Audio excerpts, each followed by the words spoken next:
Hi, my name is Michael Benson. I'm the director of Photo London. I'm also, for my sins, the director of a small photography prize called the Prix Pictet, which we like to think of as being the best photography prize in the world.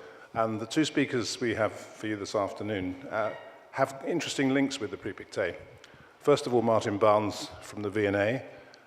We have shown now the Prix Pictet award exhibition at the V&A for the last two editions, and I think we're now planning to be there almost in perpetuity, so thank you, Martin, for that. And also to Vera Lutter, who was shortlisted for the Prix Pictet growth cycle, and that means I've shown Vera's work all around the world, but I've never had the opportunity to meet her, so this is a real privilege for me. Also, her work appears as part of the exhibition that we have downstairs on the legacy of Fox Talbot, so if you haven't been to that, I urge you to go and see it. Without further ado, I'd like to hand over to the two speakers to find out more about Vera's fascinating work. Thank you both for coming, and thank you all for being here.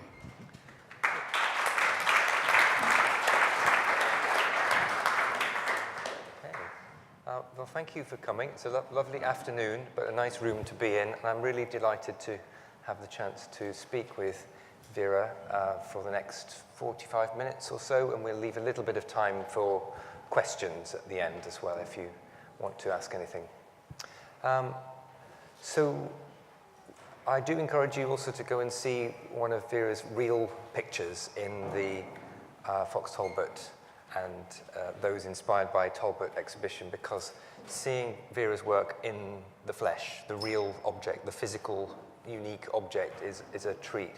And it's the case with all kinds of photography, but particularly with work that is made in this way. I think the crafted object is such an important thing. So we will be going into, in some depth, to look at Vera's work with the camera obscura.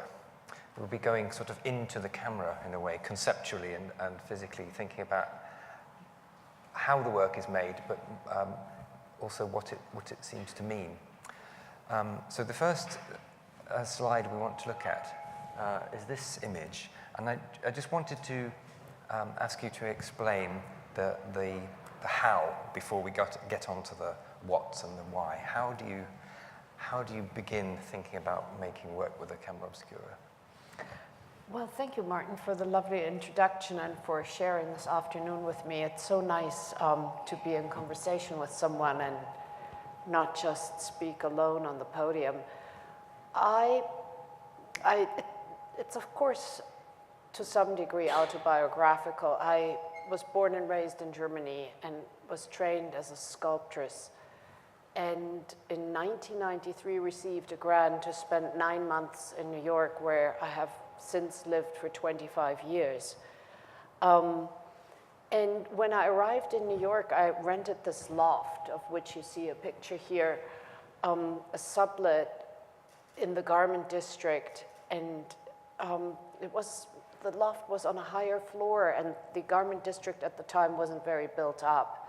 The garment district in Manhattan is in Midtown West, and it's an entirely industrial, or used to be an entirely industrial district in which garment and clothing was fabricated. And so when I sat there in my loft, I would look out the window, entirely fascinated by this new world that I could observe. It was a little bit like an eagle's nest that I had on the 27th floor. And right across the street were windows where I would see the factory workers working and maybe fabricating. Just like one day, the entire shop was green because they made green dresses, and the next day it would be pink. And in addition to that, traffic noise would come in, and the quite spectacular metropolitan architecture of New York built up around me. So I determined that I wanted to make a conceptual project because I was trained in Munich at the Art Academy, and conceptual art was sort of the only thing you could really do at the time, which meant that there had to be a firm reason and idea for what you were doing, and everything had to be planned out, and then you made this object, and it was one of a time. So I decided I would document this experience of my coming to New York by turning this loft into a pinhole camera and capturing the outside world, receiving the outside world inside literally by projecting the image through a small pinhole on the window surface into the interior. And since I wasn't trained as a photographer, it took me about 6 weeks. I told Martin yesterday I started experimenting in 1993, the year that I arrived at the end of the year. But this, the first picture I really made ever in photography was made in February of 1994. So, and what you're seeing here is just an interior of the loft. And in the beginning, I had wanted to make an image, project an image onto canvas. So I painted an emulsion, a photographic emulsion onto canvas in order to bring the image onto this piece of fabric, and then I had plans to sculpt the fabric into sculptures, into objects. And the idea really was that the environment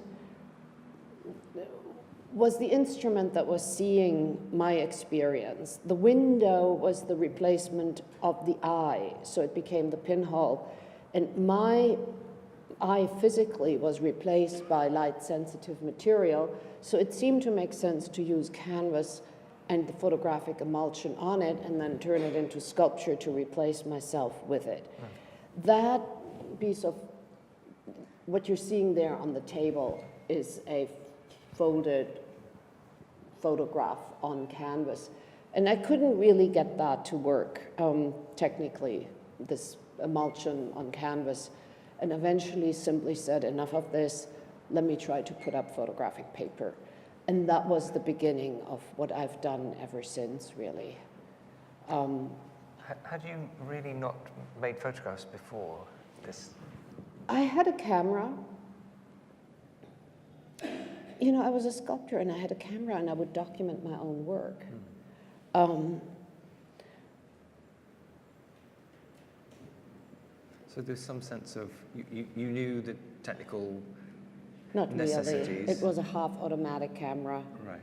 And I had a very hard time understanding, you know, it didn't come to me naturally, the technology of photography, and I had never any interest in taking photo classes and learning about pushing and slowing down film, and it was very confusing to me. So I had taken pictures, but I'd never been in the darkroom, and I'd never, you know, worked with chemistry before. Right. So you went right back to the beginnings in a way. Yes, I went really to the source, and it was incredibly beneficial to me, because if any one of you ever has the opportunity to visit a camera obscura, I highly encourage it, because the entire, you know, physics of photography is right in front of you.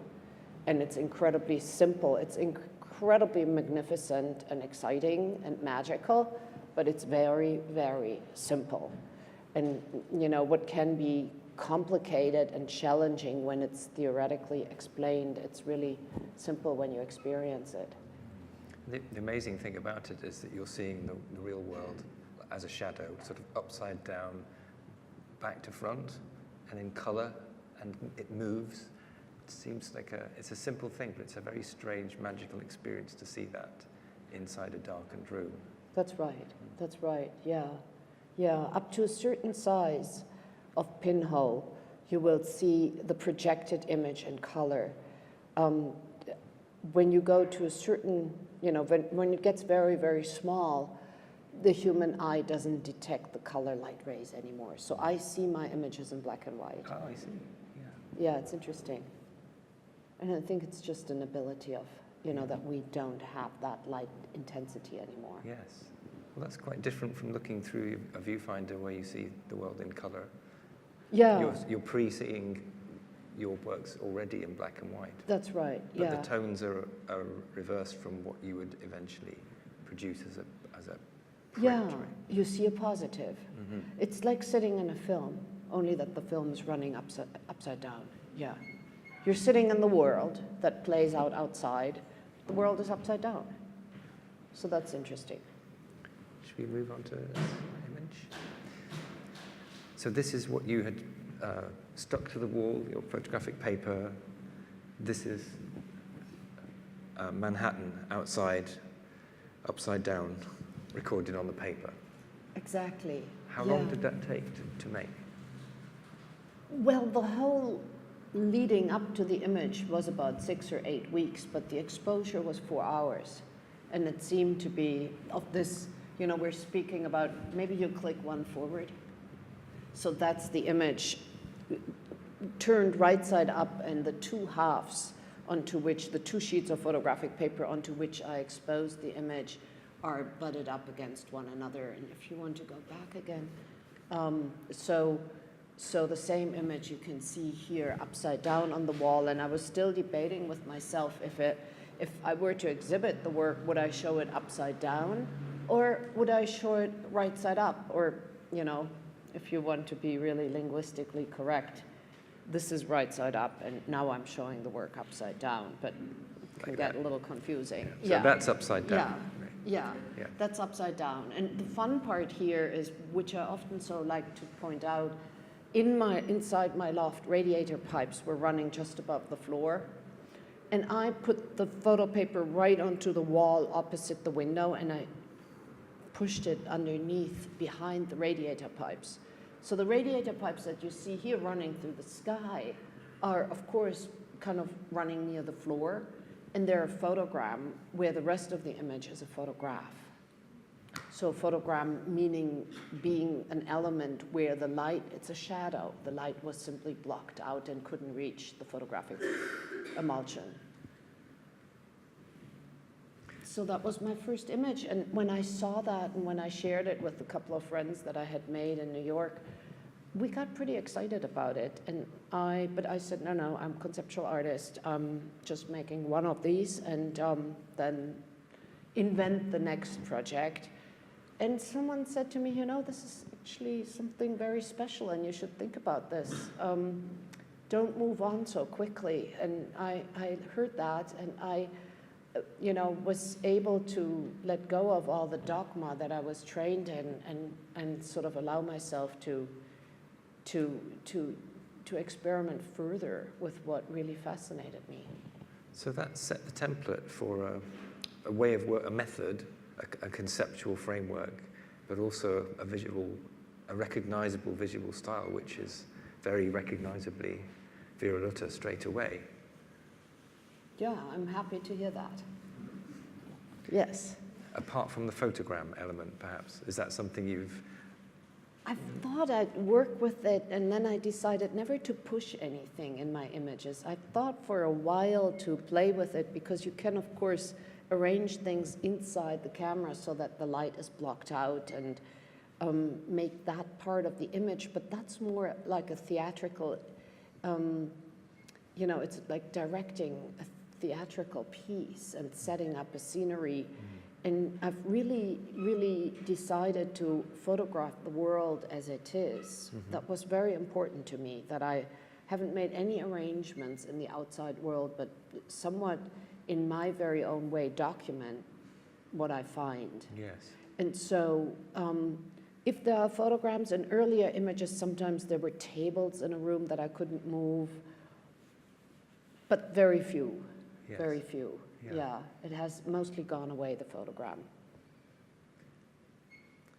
So remarkably, this is the real world. It's a more direct translation of a phenomena of light and time happening out in the real world that imprints itself on that very sheet of paper. It's more direct, you could say, than a regular camera-made picture, where there's usually another stage in between, a negative or a digital file, which then gets printed. Very true, yeah. But it looks so otherworldly.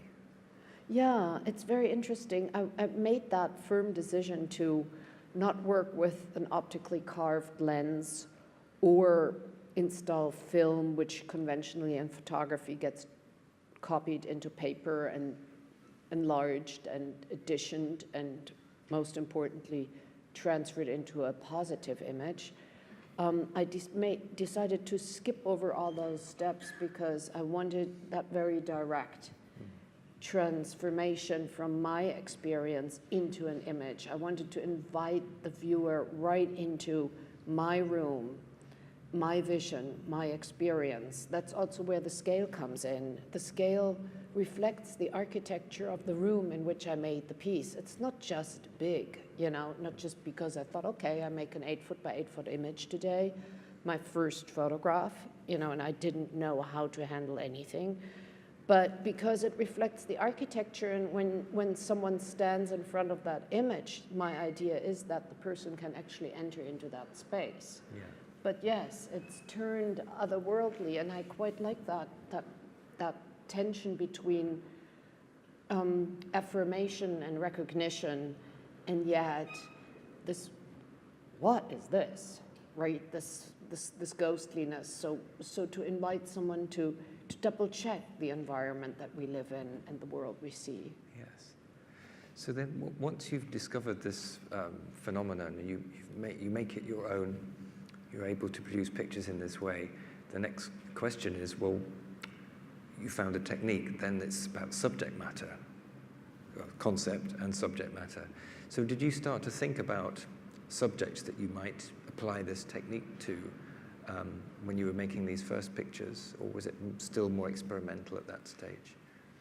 In the beginning, it was really because it was really about New York and metropolitan architecture, and I was deeply fascinated by, you know, living in the architecture that became my camera, you know, using architecture to photograph architecture, use the metropolitan area, buildings, the structures to document themselves.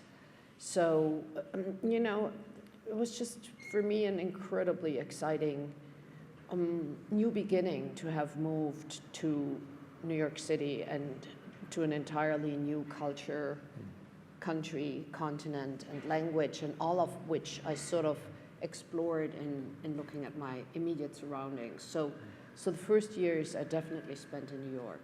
Yes. Yeah. So you're seeing this environment with kind of fresh, excited eyes in a way. How different is it from what you came from? Today, like yesterday, or came No, from I mean, in Germany. Yes. How does it compare with, how does that compare with where you came from? You know, it so doesn't compare that I almost feel like it would be a topic for a separate talk. It's just such a huge difference. Not only, you know, as I said in the beginning, what I captured inside that camera is what I observed from my bird's nest in that incredibly modest, incredibly rugged and rough loft space. It was anything but comfortable. But it was all about the excitement of the new and the unknown. So there wasn't a comparison. You know, I think, yeah, and it's culturally so. It used to be culturally so different. In New York, nobody really, at that time at least, cared the least bit about what you did. If you walked into someone's office and said, you know, I'd like a room, and maybe your room, and I would need it for 6 weeks, and I have no money to pay you, and you couldn't come in here at all, and I need a key to lock myself in, and I'm just making a picture. Then, you know, in Germany, you would probably be immediately reported to an insane asylum. In New York, they just shrug their shoulders and, you know, maybe say, okay, no problem, you can have my room. You know, it's like people had fun when you came in. People were humorous. They were ready to hear something very peculiar and enjoy it. That wasn't the spirit in the Germany I grew up in. And that's no longer the spirit in New York either. 2001 killed all of that. You know, that's the sad thing. But the city that I moved to was very different. Yeah, so very different from Germany. I'm imagining a rural environment, or a place where, you know, there are no tall buildings, and this looks completely new and exciting and alien to you on arrival. Am I getting close? Yeah. And did it work for you being an alien in a way in this city? I think that's a lovely question. Thank you. Yeah, I think the innocence with which I stumbled into all of that, and the audacity, sort of what I asked for, what I just said. You know, I literally asked for everything and couldn't give anything other than saying I want to make a picture. There was an innocence in that protected me, I think. Yeah. Because if you start reflecting on it, you're kind of drowning.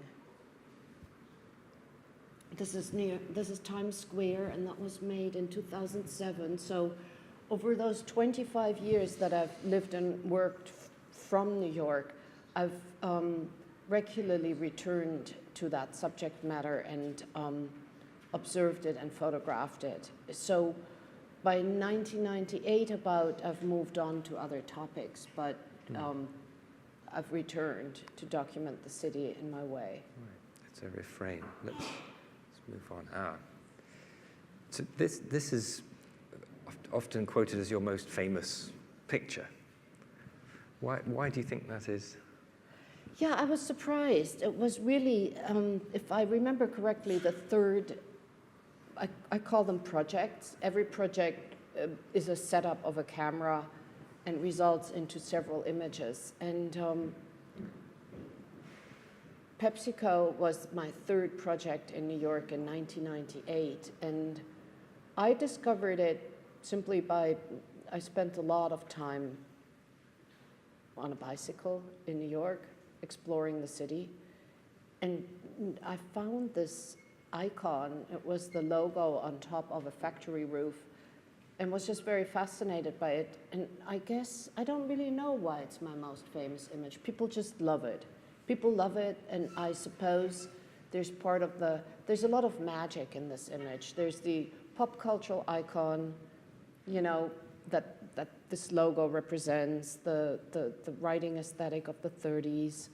My plan was to blend that with the city.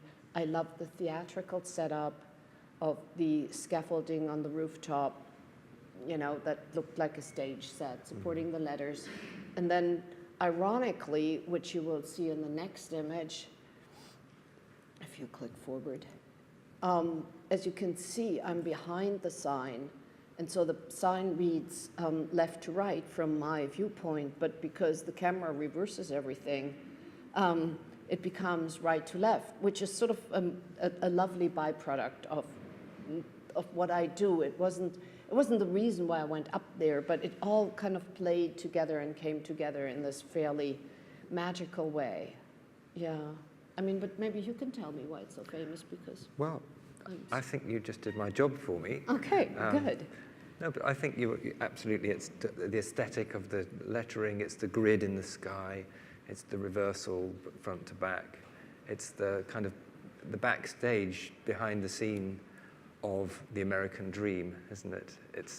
And all of its kind of sugary surface, you are behind it with its scaffolding, and so much to say about deconstructing American pop culture, literally kind of pop culture, and you do it with the most ancient photographic technology. You're 100% right. When I first lectured about my work, I would quote from The Great Gatsby. And I can't say it anymore, but he speaks about when you turn onto the 59th Street Bridge coming from Long Island, and for the first time, the skyline of Manhattan unfolds in front of your eyes. He has the beauty of that language to describe that magic, the American dream, yeah. Mm-hmm. Yeah. Oops. Sorry, I've pressed escape. I didn't mean to escape. Oh, we're back again. Okay. Oh, okay. So that's okay. So this shows. Maybe we go back one. Yeah. So this just shows how I had a very hard time getting permission to access that industrial rooftop. The factory was closed already, waiting for demolition, and I asked the chief executive there, you know, doing my usual spiel, I would like to take a picture. Could I come for 6 weeks? And you know, they didn't say no, but it went nowhere. And eventually, I had already the support of the Metropolitan Museum, and they wrote a letter for me, and that blew all doors open right away. And a handful of friends of mine and I started building a camera on the roof, because for the first time, as I had tried so hard to make this image, and when I finally got to the roof of the factory, there wasn't any kind of enclosed space that I could use and turn into a camera, so I had to build it myself. And in the next image, we see my first camera. Wow. All built by my friends and myself, with a zoom lens.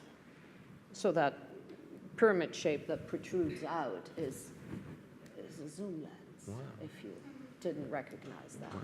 So is that adjustable, or did you No, fix it? no, it's just one. Yeah, amazing thing. It's a fixed lens, yeah. Right. So what happens to that structure after the picture's made? Destroyed. Well, we had to carry every piece of wood up 6 factory flights because electricity was out and the elevators no longer worked. And we carried it all back down, as I had promised that. But, you know, storing plywood costs a lot of money, Yeah. you know, and space is precious. So they always get destroyed, unfortunately. That's quite a performance, isn't it? Yeah. Just to perform that. That could, in its own right, be an artwork. Yeah. My plan always is to eventually write all that down when I'm old and kind of create a diary of the cameras and of the projects. Right. Because they all have funny stories attached to themselves. I quite like the concept that the thing that makes the work, I mean, you make the work, but the equipment that makes the work dies in the process of making it. Yeah. Something tragic and beautiful about that. Yeah. Yeah, I appreciate that also. I mean, there wouldn't be a way of memorializing the cameras. It would be. Let's see. Okay. And these are other images I made in and around New York of industrial sites that have all since disappeared. A decaying sugar refinery in Brooklyn. All, of course, always connected to New York's waterways as a shipping venue. So you're joining together separate sheets of paper in 2 or 3 big sheets to really capture the panoramic view of things. That's right. So when my idea of an image is bigger than what the photographic industry allows, for me, I use fiber-based paper, which is the old conventional paper. It's what photographers have used since the 19th century. And the widest paper is actually made by Ilford here in England. And it's close to 1.50 meters wide. And when my vision is bigger than what we're seeing here, I piece it together. And this is a 5-meter wide piece. So we are, we don't have centimeters here, but in any event, it's about 10 feet tall and 15 feet wide.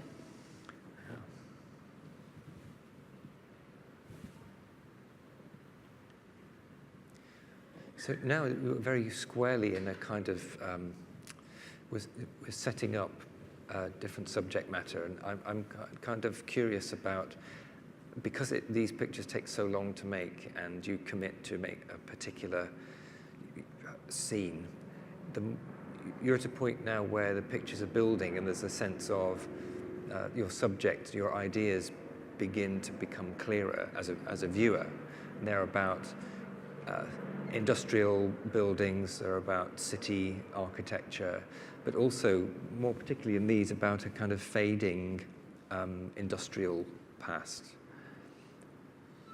Yeah, I guess I wasn't so aware of it fading at the time. It's true, I started with the metropolitan environment and then I moved towards photographing industrial spaces. I grew up in Germany in the Ruhr Valley, in Bochum, which was, when I lived there as a child, a heavily industrial, incredible, surreal landscape of factories and power plants and steel plants and coal mines and all of the above. And I think that had left a huge impression in my mind. And so I moved on to photographing these things. And while I was doing so, I eventually noticed that they were in the process of disappearing. Literally almost everything that I photographed was a ruin. Here, in fact, we could maybe show the next picture. I visited my gallery in Berlin, Max Hetzler, and he at the time rented this space underneath a bridge.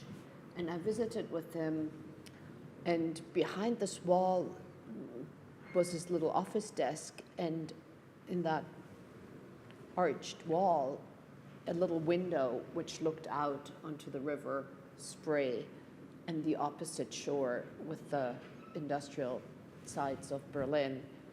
And Max had offered me a show, and so there I sat with him, and I suddenly said, Max, listen, could I use this space and make a picture? I really like what I'm seeing across the river. And he said, yes, no problem. So in August, when the gallery was closed, I came from New York, and I turned that space into a camera, and I projected the image on the other side of the wall. And for the exhibition, in a way, we just swapped the image over onto that side, and it became the exhibition space that prior to that was the camera. So that was really a very fortuitous situation. So it has a real connection with the site, or the site in which you show the work is intimately connected with the scene which it's made for. Yeah. Have you done that since, or is that a one-off?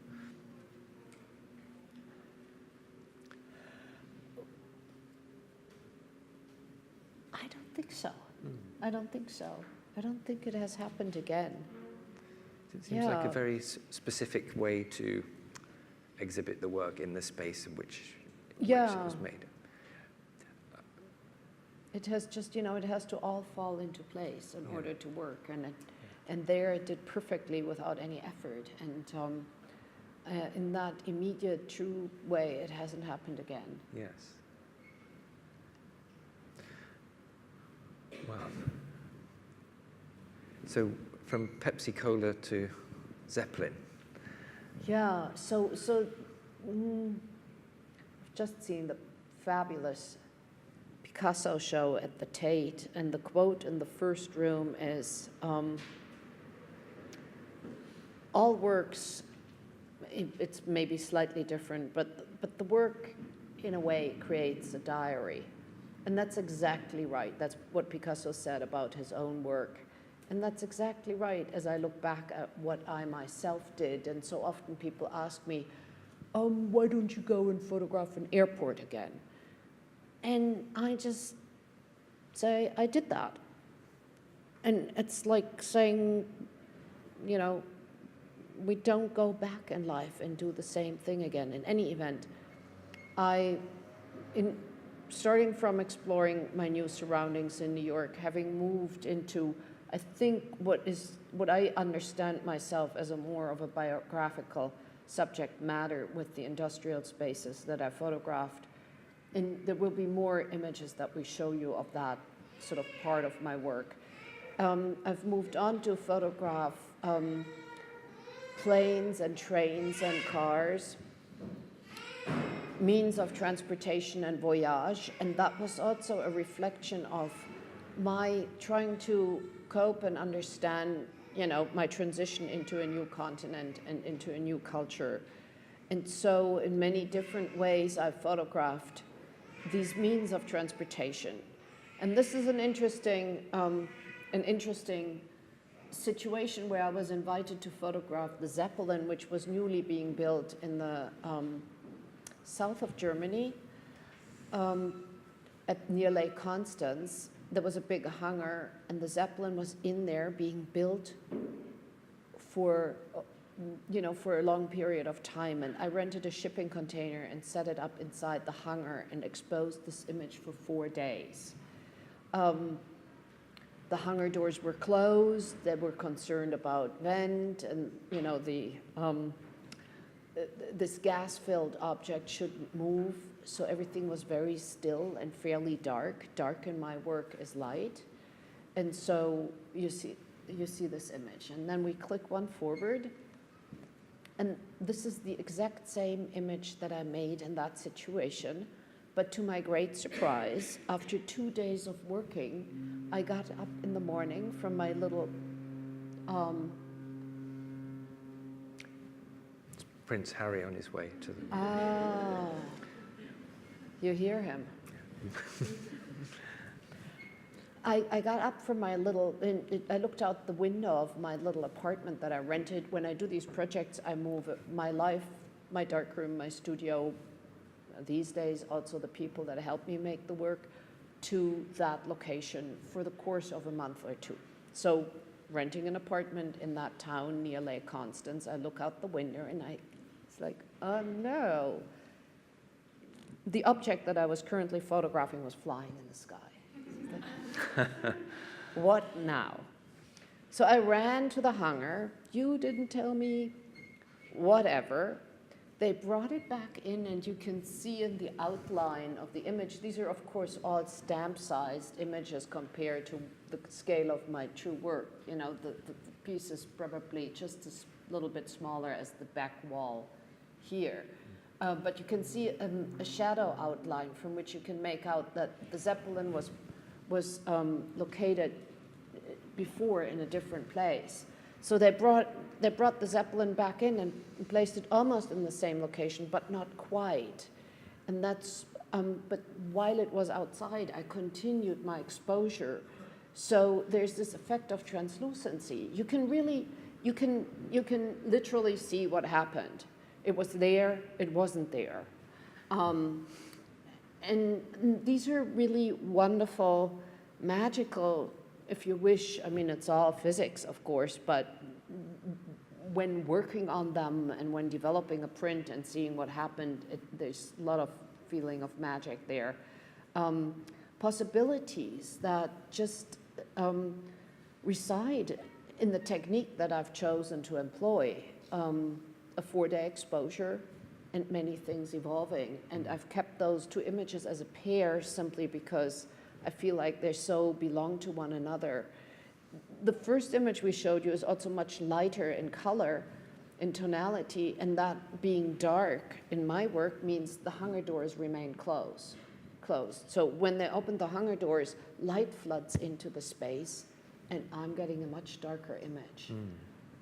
So there's a lot of serendipity and, you know, making the right decision and trusting instinct while these works are made.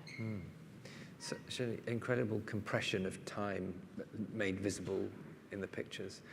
In this one in particular, I mean, you have the ghost of a airship, which, you know, harks back to the First World War in a way, as well. But it's a contemporary image of this ghostly flying thing. It's an incredibly powerful, ominous, strange compression of time that you evoke in that. Can we talk about time? Okay. So it seems that this idea of time, you know, it's bound up in the work, of course. It takes time to make it, but it seems like it becomes part of the whole concept of what you do. You're depicting objects, obviously, but you're depicting time. It's almost the most ephemeral subject, but you're able to clearly show it. It's an incredible result of the process. Is that something that are you working with the idea of depicting time in that way? In this project, it was more about movement, but you know, time and movement are intrinsically related. So you know, without time, there is no movement. And I've worked with in other situations where it's clearly about time, the Clock Tower project. But you know, time is an essential element in all of photography, right? There's always this triangle of space, time, and light that leads to one image. And in my case, time is just, to some degree, ridiculously slowed down.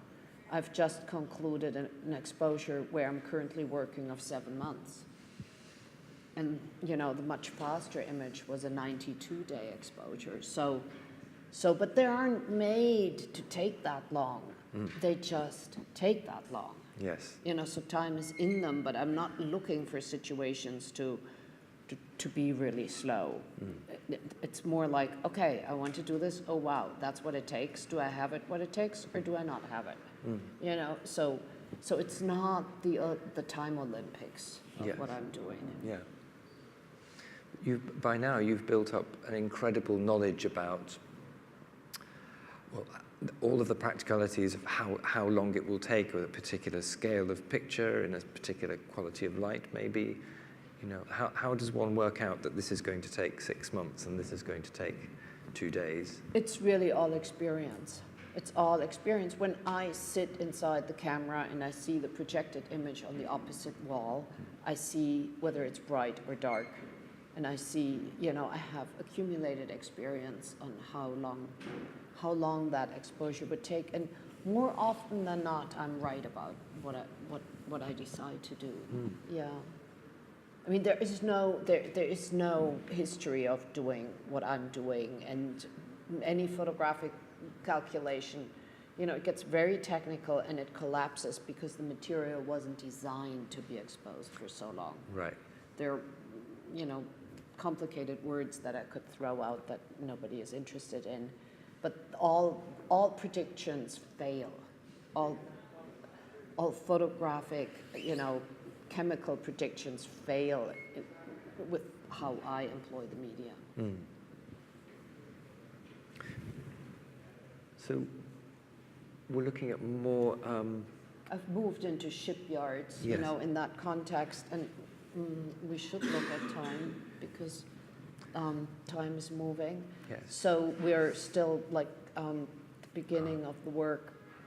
I've worked in shipyards. Here I photographed an oil platform in a shipyard in northern Germany. So this is also remains to be said.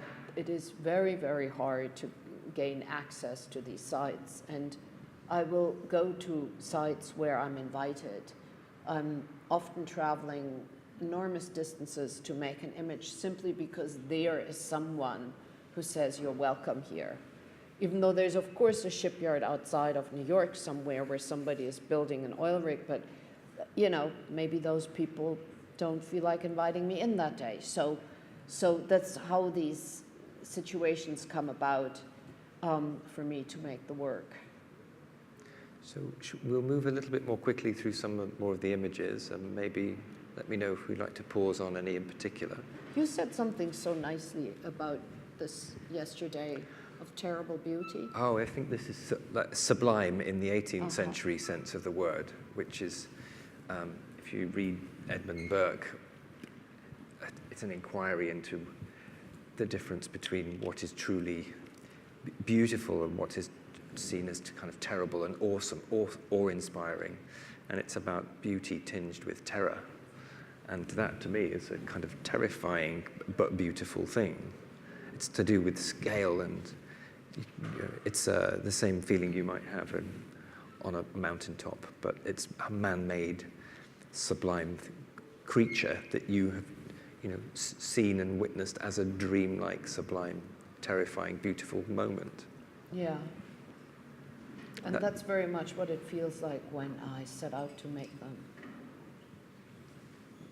Yeah, so maybe we just move.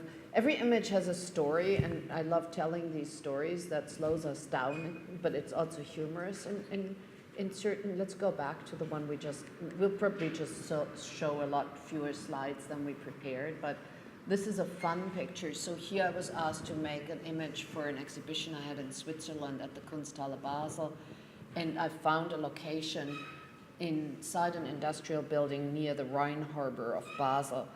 And I was overlooking, as you can see in the foreground here, the parking lot close to the building. And as it goes, the owner of the building drove a white Mercedes, or owned a white Mercedes, and he had the parking lot closest to the building. So when I installed the exposure, he had parked his car in the first slot. Over lunch, he went away, drove away, came back and parked in the second. So it's the same car twice in my image entirely. You know, if you stand in front of the image itself, you see some documents in the rear shelf. And that's, you know, that's again, it's similar to the Zeppelin story. I can't anticipate that happening, but I can help the image along to capture that. And it's just incredible fun and storytelling of what we humans do and how we leave a record of what we do, right?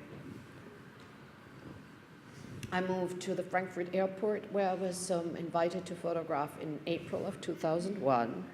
I had absolute carte blanche to move around in the airport area, made many images.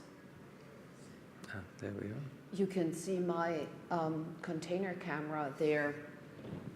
Do we have a pointer? We don't have a pointer, right? It's sitting there on top of the gangway. The blue gangway is my container camera.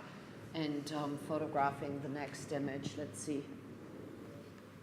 Yeah, that's the image that I made from that viewpoint. Would you have guessed that it looked like that? And again, I worked with the planes coming into that gate time and again, and I've made 7 such exposures. So each image I make is unique. So there isn't, it's not a very prolific way of working, granted the exposure times and the effort to set up. And each image I make is unique in that it never gets duplicated, but I will make more than 1 exposure in each situation. If you go back to the one before. So I've made a total of, I think, 7 exposures in this location, 2 of which didn't work out at all, but I number them, you know, and the numbers stay that way even if I throw out 2. But in some, you can also see how many planes stopped in that location. And again, so there's this idea of movement that gets portrayed. Yes. And there you are on the runway. On the runway, right underneath a 747. Very scary. Gosh, you really put yourself in dramatic situations, don't you? That was scary, yeah, because it's also very scary because, of course, nobody knows I'm inside that container. Right. And there's a shift change, you know, it all takes so long. I'm sitting there, I can't go out, you can't leave the container, you can't allow for light to come in. And so if that engine had turned its engines on, I wouldn't be sitting here today. So, you know, but that's one of my great images, I think, and I'm very happy I made it.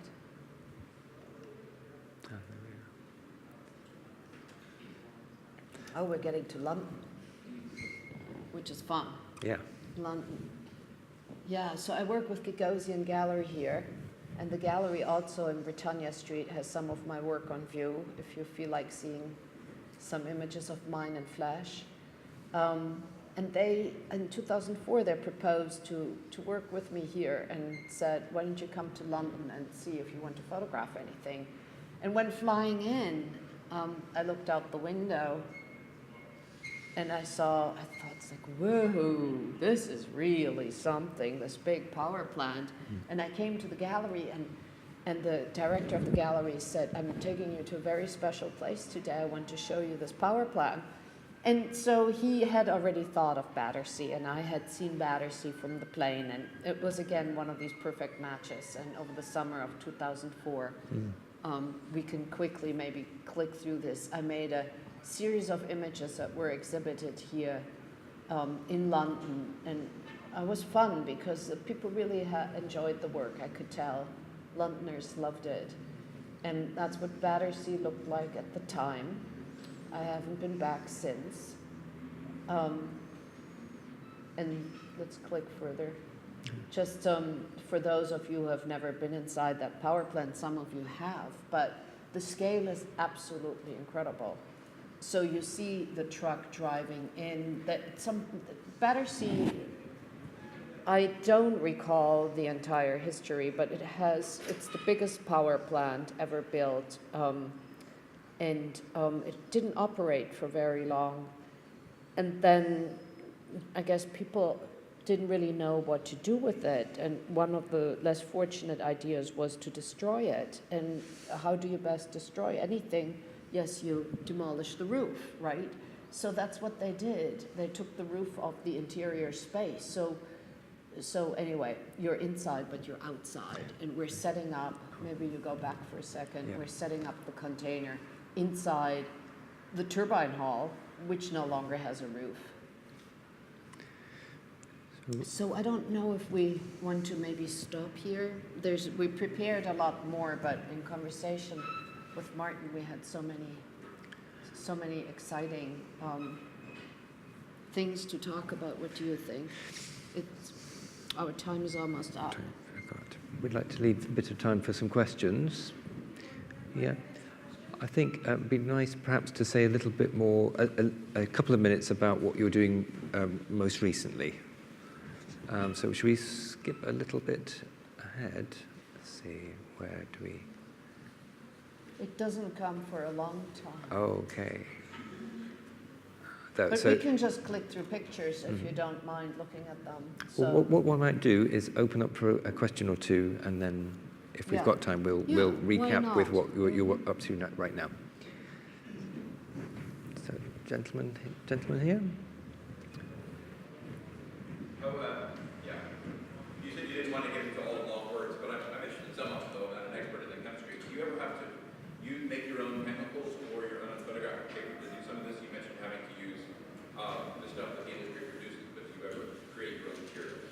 no, I haven't. I create so much, and I work so incredibly hard that I drew the line at that point, and I just don't make. I build my own cameras, and I build a new studio every time I photograph anything, and I build a new darkroom every time I rent a 200-ton crane and close down the traffic between Cologne and this town so I'm not making my own paper now. And I bought enough of it when there was the scare that the photographic industry would die, and it's in ginormous frozen warehouses in and around New York. I make some of my own chemicals myself, that's less cumbersome. You just buy salt and sugar and oil, instead of a ready-made dressing. It's like in the kitchen, you can buy the cake in the box, or you can use an egg and butter. So we've just been scrolling through... There's another question. Sorry, Mario. yeah. Yes, I'd like to ask to tell us something about the imaginary place that you show in your pictures, because what I'm trying to say... Hello? Can you hear me? Yes. Yeah. So the imaginary world that you are showing in your pictures, I like to hear, I like you to tell something about that. In other words, if we look at the picture and we forget about the technique and we forget about the negative, I would say that those pictures look like as if the sun has been obscured and everything has been covered with some fluorescent dust, and every single person being around has been pulverized or grinded. So if you were Vera in Wonderland, how would that Wonderland look like? Lovely question. Thank you so much.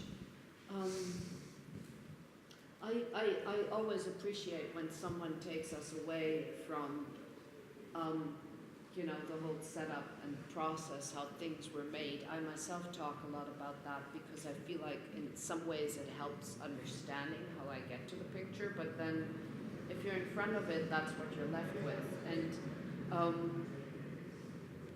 I think you just really put your finger on the dot. That if I make an image that I'm extremely happy with, I've found my wonderland. this is my wonderland, and it's certainly devoid of people. And, you know, wonderland is not to be mistaken for paradise.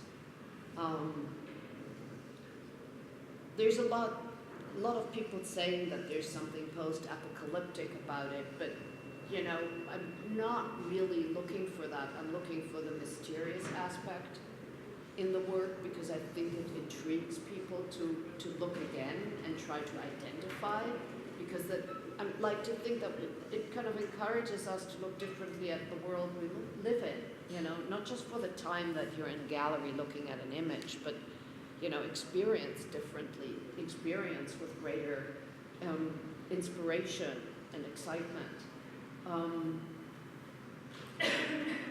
The quote of the terrible beauty really very much describes my wonderland. I mean, there's something, you know, something that is very monumental and very powerful, and yet an element of beauty that, you know, that sort of balances the scale of intimidation and appreciation, so to speak.